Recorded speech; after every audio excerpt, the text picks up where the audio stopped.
टाकावा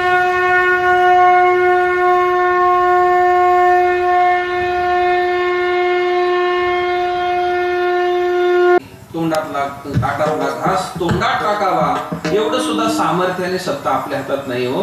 हे प्राण हा देवाचं सामर्थ्य आहे. देवाच्या सामर्थ्यावरती आपण जिवंत आहोत. महाराज व्यवहारातलं उदाहरण सांगतो. आता आपल्या प्रत्येकाच्या घरामध्ये गॅस सिलेंडर आले. गॅस मध्ये काय असते? हवाच असते ना. गॅस म्हणजेच हवा, वायू. गॅस मध्ये काय असते? हवा असते. आता घराघरामध्ये गॅस आलेले आहेत ना.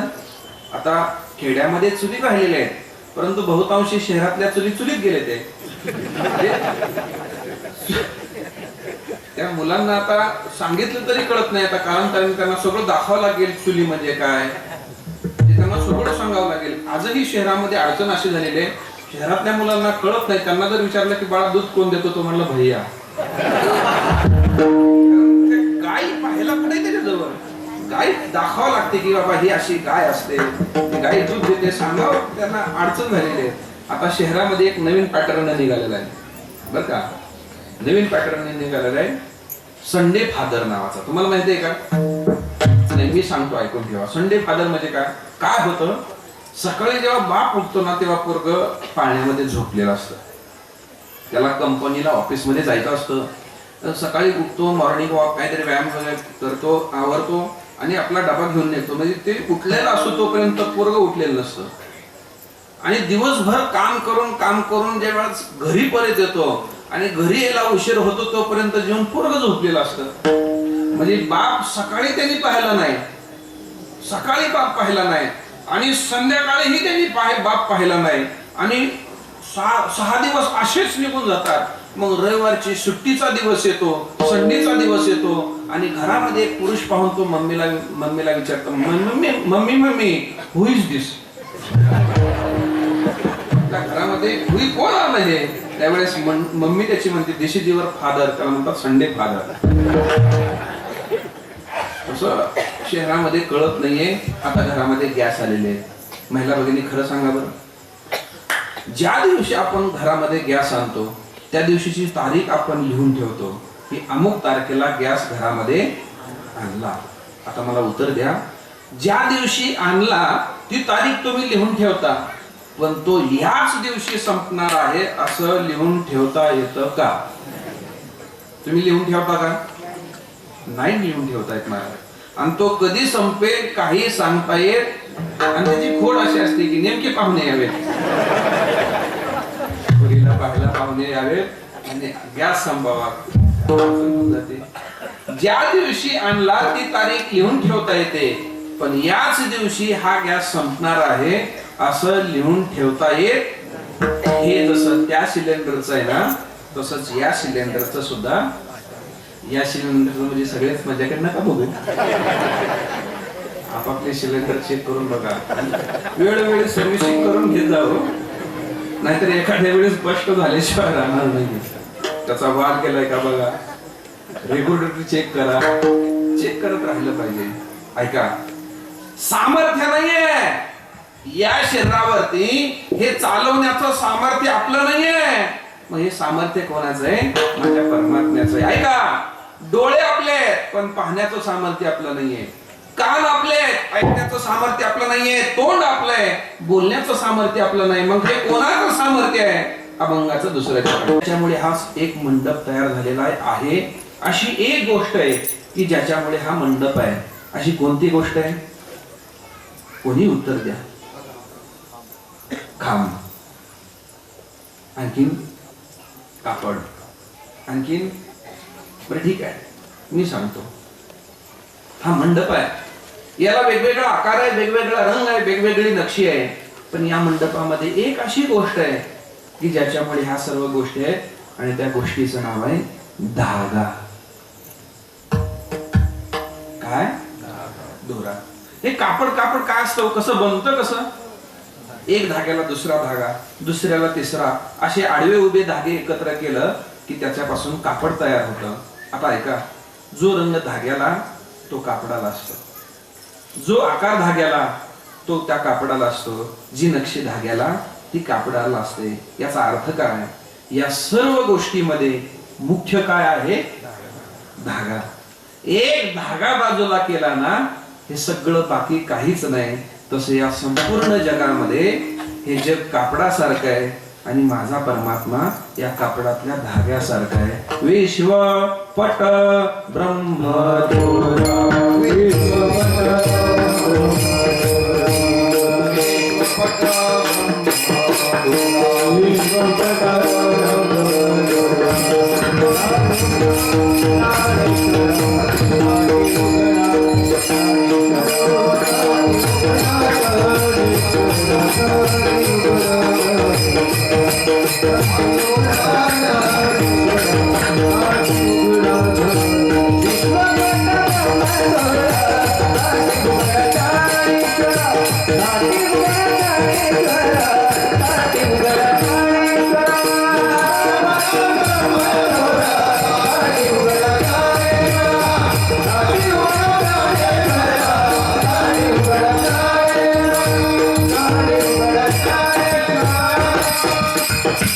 कापडामध्ये जोरा जसा सर्व ठिकाणी आहे ना तसं माझा परमात्मा या संपूर्ण चराचराच्या कणाकणामध्ये माझा परमात्मा व्यापून भरलेला आहे. हे देवाचं स्वरूप आहे. किंवा आणखीन एक युक्तिवाद देतो. आपल्या घरामध्ये प्रत्येकाच्या घरामध्ये दूध आहे. मला सांगा, प्रश्न आपल्याला विचारतो, दुधामध्ये तूप आहे का नाही? दुधामध्ये तूप. बरं, दुधामध्ये असलेलं तूप दुधाच्या तळाला असतं, मधोमध असतं का वरती असतं?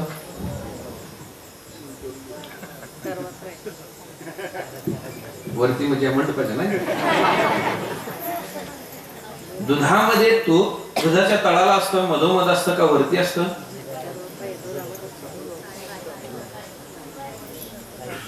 साईमध्ये. बरं, आता ऐका, ह्याचं उत्तर मीच देतो, तेवढ्या करतात मला बोलवलंय. दुधामध्ये तूप आहेच, दुधामध्ये तूप आहेच. दुधाच्या तळाला आहे, मधोमध आहे का वरती आहे? मला असं म्हणायचंय, दुधाच्या कणाकणामध्ये तूप आहे, ठेंबा ठेंबा तूप आहे, दुधाच्या प्रत्येक अंशामध्ये तूप आहे. पण थांबा थांबा थांबा, ते तुम्हाला तसं नाही मिळणार, तसं नाही मिळणार. जसं दुधातलं तूप मिळवावं काही प्रक्रिया आहे, तसं चराचरामध्ये परमात्मा व्यापून भरलेला आहे. थांबा थांबा, तुम्हाला तसं नाही मिळणार. मग मंथोनी नवनीता तैसे घे अनंता. जसं दुधामधलं तूप मिळवायचं असेल तर तुम्हाला मंथनच करावं लागणार आहे. आता ऐका, सिद्धांत ऐका. मी सुरुवातीला एक वाक्य बोललो होतो, सामान्य उपयोगाचं नसतं, ते विशेष व्हावं लागतं. दुधामध्ये तूप आहे त्याला सामान्य रूप म्हणतात. दुधामध्ये तूप आहे ते तुपाचं सामान्य रूप आहे.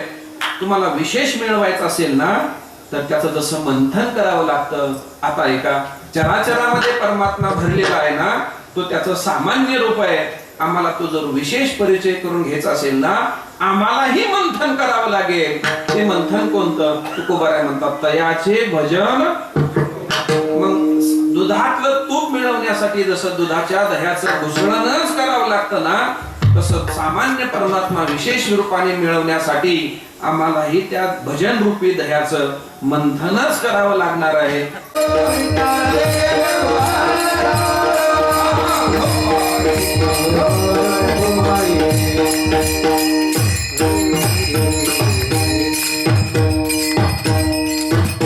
देखवी ऐकवी एक नारायण, तयाचे भजन चुकू नको. ऐका, अभंगामध्ये तुकोबारा देवाचा परिचय करून देतात. पहिला परिचय ऐश्वर्याने आहे. ऐश्वर्य कळालं की देवाविषयी भाव वाढतो. दुसरा परिचय आहे सामर्थ्याने. देवाचं सामर्थ्य कळालं की देवावरचा विश्वास वाढतो. आणि तिसरा परिचय स्वरूपाने. देवाचं स्वरूप कळालं ना, देवाविषयी प्रेम वाढतं. काय परमार्थामध्ये देवाविषयी प्रेम वाढावं. कारण स्वरूपाने जर विचार केला तर तो आणि आपण एक आहोत. म्हणून देवाविषयी स्वरूपाने प्रेम वाढावं. प्रेमाचे 3 प्रकार असतात. एक असतं संबंधी प्रेम, स्वभावता प्रेम आणि स्वरूपता प्रेम. संबंधी प्रेम म्हणजे 2 मित्राचा संबंध आला म्हणून प्रेम, संबंधी प्रेम. पती पत्नीचा संबंध आला म्हणून प्रेम, संबंधी प्रेम, त्याला संबंधी प्रेम म्हणतात. दुसरं प्रेम आहे ते म्हणजे स्वभावता प्रेम. एखादी आई आपल्या बाळावरती प्रेम करते. का करते? कारण प्रेम करणं हा तिचा स्वभाव आहे. जिचे पिढे बाळ प्राण तिचा विकळ, ऐसा मातेचा स्वभाव आणि सूत्र दोरी एक जीव. आई बाळावरती प्रेम करते कारण प्रेम करणं हा तिचा, त्याला म्हणतात स्वभावता प्रेम. आणि तिसरं आहे स्वरूपता प्रेम. भगवान परमात्मा भक्तावरती करतो किंवा भक्त देवावरती जे करतात ना ते स्वरूपता प्रेम आहे. अर्जुनाचं वर्णन करताना ज्ञानेश्वरीमध्ये ज्ञानोबाराय वर्णन करतात. संन्याशिवा हुआ तुवा जनी, चोरवणी नेली माझी भगिनी, परी विकल्प न उपजे मनी, तू मी दोन्ही स्वरूप एक. विठ्ठल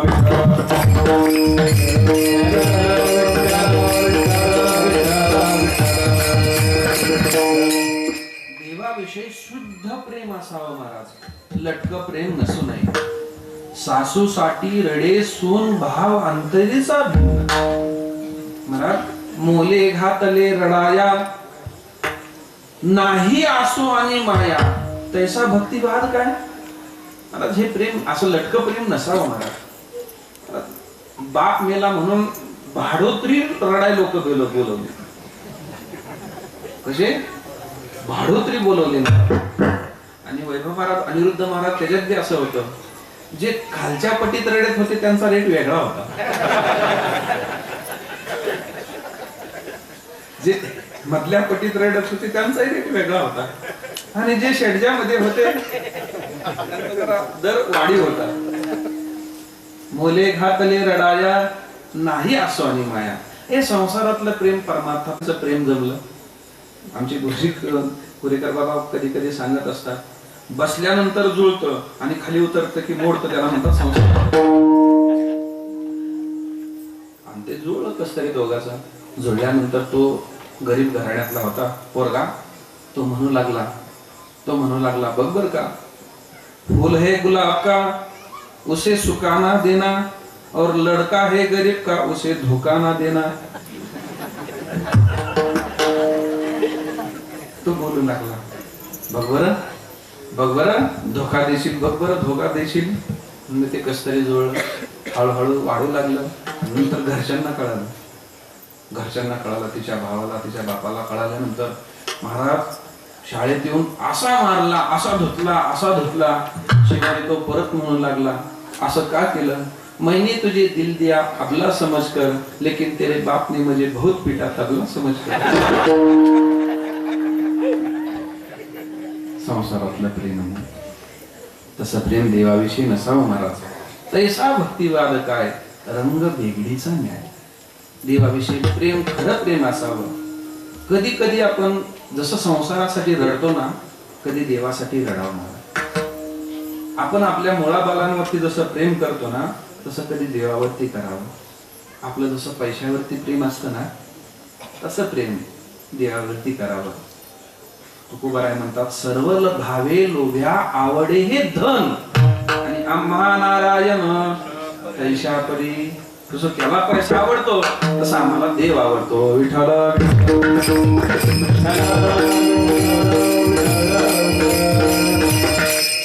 हा देवाचा परिचय आहे. मग देवाचा परिचय होण्याचं माध्यम काय, आमचं कर्तव्य काय. देव आम्हाला कळाला, देवाचं स्वरूप रूप आम्हाला कळालं. आमचं कर्तव्य काय, एकच कर्तव्य, तयाचे भजन. चुकू नको, देवाचं भजन कधी चुकायचं नाही. ऐका, देवाचं भजन महत्वाचं असतं. माझा वेळ संपत आलेला आहे, कधी गेला हे मलाही कळलं नाही. फक्त महत्वाचा मुद्दा आहे तेवढा सांगतो आणि थांबतो. काय नेमकं भजन कोणतं आहे, कोणतं भजन केलं म्हणजे देवाला आवडतं. किंवा तुकोबाराय म्हणतात, तयाचे भजन चुकू नको. भजन म्हणजे काय. आपण व्यवहारामध्ये जे भजन करतो ते तुकोबारांना अपेक्षित आहे का. कोणतं भजन नेमकं काय. भजनाची व्याख्या करत असताना असं म्हटलेलं आहे, भज सेवाया. सेवा करणं हे देवाचं भजन आहे. सेवा करणं हे देवाचं भजन आहे. मग आपल्या वाट्याला जे आलेलं कर्म ती देवाची सेवा म्हणून केली की ते भजन होतं महाराज. काय म्हटलं माझं वाक्य परत ऐका. जे कर्म देवाची सेवा म्हणून केली की ते भजन होतं. अहो खुरपणं हे सावता महाराजांनी देवाची सेवा म्हणून केली, त्यांचं ते भजन झालं हो. कांदा मुळा भाजी गाडगी मडकी घडवणं हे गोरोबा काकाने देवाची सेवा म्हणून केली, त्यांचं ते भजन झालं. शेला विणणं हे माझ्या कबीर महाराजांनी देवाची सेवा म्हणून केली, त्यांचं ते भजन झालं. मांस विकणं ही देवाची सेवा म्हणून केली, सज्जन कसायाचं ते भजन झालं. सज्जन कसाया विकू लागे मांस. काय करता याला महत्व नाही, देवाची सेवा समजून केलं की ते तुमचं भजन झालं. म्हणून हा तर वारकरी संप्रदायाचा सिद्धांत आहे महाराज. संप्रदायाचं तत्व कळालं पाहिजे. इथं कोणी मोठा नाही कोणी छोटा नाही. इथं जे सर्व उभे आहेत ना, इथं मी कीर्तन करतोय म्हणून मोठा छोटा असं काही नाही महाराज. कारण इथं कीर्तन करताना उभा असताना जे बोलतोय तीही देवाची काय आहे, सेवाच आहे. आणि कोपऱ्यामध्ये बसून कीर्तन ऐकणं हे देवाची काय आहे, फळ दोघाचं सारखंच आहे. फलामध्ये फरक नाही. इथं टाळ घेणं, कुणी टाळ घेऊन भजन करत असेल देवाची सेवा आहे, त्यांचं भजनच आहे. कुणी ऐकत असेल ही देवाची सेवाच आहे, भजनच आहे महाराज. ते नवे नवे या सप्ताह करता कुणी वर्गणी दिली असेल तीही देवाची सेवाच आहे, तेही त्यांचं भजनच आहे. कुणी अन्नदान दिलं असेल तीही देवाची सेवा आहे, तेही त्यांचं भजनच आहे. मी तर असं म्हणतो, ह्या सतरंज्या कुणी उचलल्या असेल, कुणी झाडलं असेल, ही देवाची सेवा आहे, तेही त्यांचं भजनच आहे. विठाल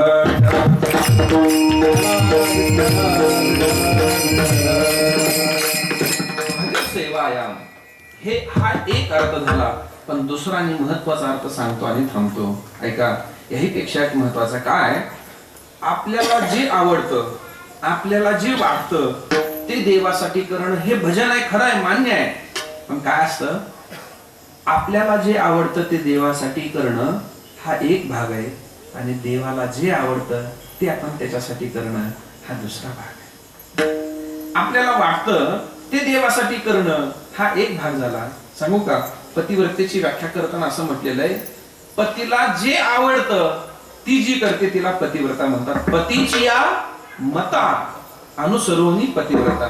तसं भजनाचं स्वरूप सांगत असताना देवाला जे आवडतं ते करणं हे खरं भजन आहे. देवाला काय आवडतं, देवाशी आवडे तो एका प्रकार आणि नामाचा उच्चार रात्रंदिवस. देवाला नाम घेणारा भगवत भक्त आवडतो, म्हणून असं सतत देवाचं नाम घ्यावं हे देवाचं भजन आहे. तुकोबाराय म्हणतात, तयाचे भजन चुकू नको. प्रातस्मरणी धुंडा महाराज असं म्हणायचे की देवाचं भजन चुकू नको, असं तुकोबाराय म्हणतात. मग हे देवाच्या भजनाचा नेमका परिणाम, प्रभाव काय होतं देवाचं भजन केल्यानंतर. देवाच्या भजनाने पहिली दोन कार्य होतात. एक तर पाप निवृत्ती होती आणि दुसरी भगवत प्राप्ती होती, म्हणजे देव भेटतो महाराज. आपण देवाचा परिचय पाहत आलेलो. पाप किती जातं आपण हरिपाठामध्ये रोज म्हणत असतो, हरि उच्चार आणि अनंत पापराशी, नाम घेता विठोबाचे, नाम संकीर्तन साधन पै सोपे, जळतील पापे. जे पुष्कळ प्रमाणे पाप जातं. आता मी विस्तार करत नाहीये. पुण्यामध्ये डॉक्टर प्रसून जोशी यांनी असं रिसर्च केलेलं आहे की आपण जर विठ्ठल नाम हे जर रोज घेतलं तर त्या विठ्ठल नामाचा परिणाम आपल्या हृदयावरती होतो आणि हार्ट अटॅक, हृदय विकारासारखे आजार पूर्णतः बरे होतात.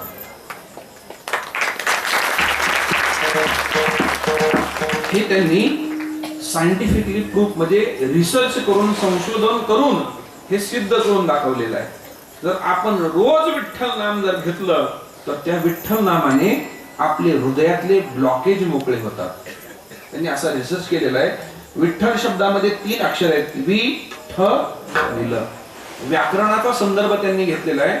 व्याकरणामध्ये पहिलं अक्षर आणि शेवटचं अक्षर हा अल्पप्राण आहे. अल्पप्राण म्हणजे व्याकरणामध्ये ज्याच्यामध्ये हकार कमी असतं त्याला अल्पप्राण म्हणतात. जसं काही वर्ण हे अल्पप्राणाचे आहेत, काही वर्ण हे महाप्राणाचे आहेत. जसं क च ट त प. काय व्याकरण आठवलं म्हणून सांगतो, प्रत्येक व्याकरणामध्ये त्या वर्णाला एक एक ठिकाण दिलेलं आहे. जसं कंठ वर्ण आहे, त्याचा उच्चार कंठातून होतो, क ख ग घ ङ. काही दंत वर्ण आहेत, म्हणजे आपली जीभ दाताला लावावी लागते, त थ द ध न. काही ओष्ठ वर्ण आहेत, प फ ब भ म. ओठ लावल्याशिवाय उच्चारच होत नाही. तसं काही उष्म वर्ण आहेत, जसं श श आणि स. असं जर आपण तोंड जवळ घेतलं तर उष्णता बाहेर पडते, म्हणून त्याला उष्म वर्ण म्हटलेलं आहे. म्हणून या उष्म वर्णाचा जो उच्चार करतो ना, त्याच्या शरीरातली उष्णता आपोआप नष्ट होते. तसं काही अल्प प्राण आहेत, काही महाप्राण आहेत. पहिला वर्ण हा अल्प प्राण आहे, शेवटचा वर्ण हा अल्प प्राण आहे, आणि मधला वर्ण हा महाप्राण आहे. म्हणजे ज्याच्यात हकाराचं प्राबल्य आहे. विठ्ठल असा ज्यावेळेस आपण उच्चार करतो त्यावेळेस त्या महाप्राणाचा आघात आपल्या हृदयातल्या आपल्या नाडींवरती होतो, आपल्या हृदयातल्या ब्लॉकेज वरती होतो, आणि त्याचे ब्लॉकेज मोकळे होतात. हे नामाचं सामर्थ्य आहे. आपल्या हृदयावरती सुद्धा परिणाम करतो. एवढं सामर्थ्य ज्या नामाचं आहे त्या नामाचं भजन करावं असं तुकोबारायचं मत असल्यामुळे तुकोबाराय म्हणतात, तयाचे भजन चुकू नको ज्ञानेश्वर.